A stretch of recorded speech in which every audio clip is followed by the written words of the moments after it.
Alright, y'all, so think about this. I've been thinking about this a lot. Dogs, right? 1 year for us is like 7 years for a dog, right? So, dogs are always chewing on shoes. And, that's kind of fucked up. What the fuck are they doing that for? But, the last thing a dog usually sees you do before you leave your house is put on your shoes. And you're gone for, a day or so. So, it kind of sucks that you're chewing on your shoes, but then you go into the mindset of a dog, right? And to them, you haven't been gone for a day. You've been gone for like a month. So what if they're chewing on your shoes so you can't leave because they're going to miss you? Because it's been a month for them. Think about it. So, something I've been wanting to know is, can blind people see their dreams?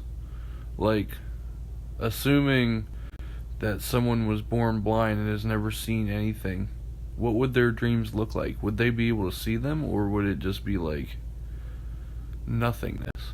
Because we're talking about people that have never seen anything in their lives, and just assuming that they'd see something in their dreams. But if they've never seen anything in real life, then what would they be looking for in their dreams?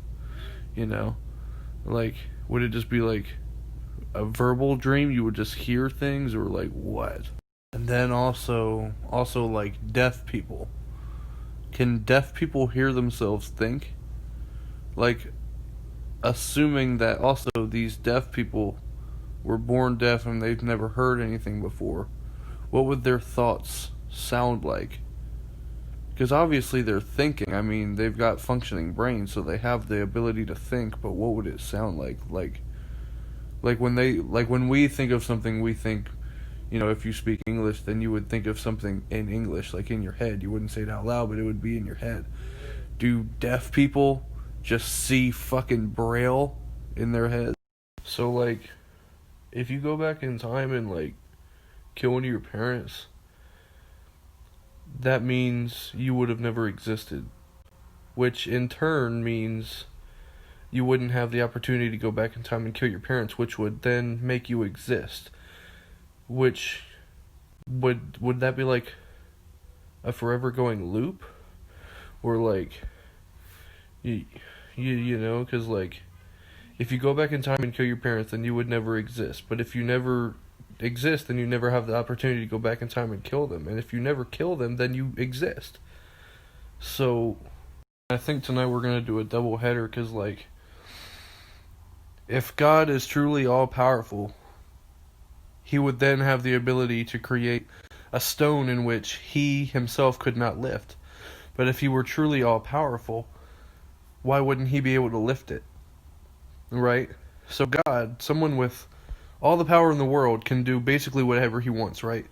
Which would mean he could create that stone, but it would also mean he'd be able to lift that stone. So, which would it be? Would he not be able to lift it because he created something that was too heavy for even him? Or would he be able to lift it because he's God and he can do basically anything?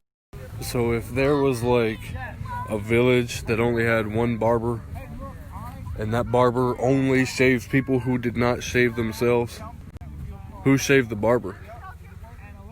Because the village only has one barber, which means there's only one person there that can shave people.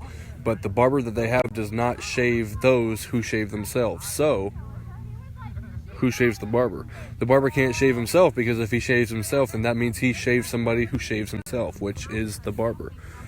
Therein lies the paradox.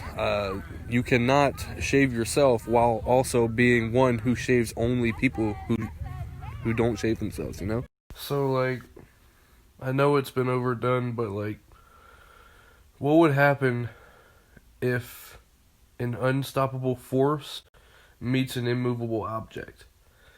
The two things, do they counteract each other? Because you have an unstoppable force, could be anything, and then you have an immovable object, which, if they were to meet head on, would the unstoppable force stop? Or would the immovable object move?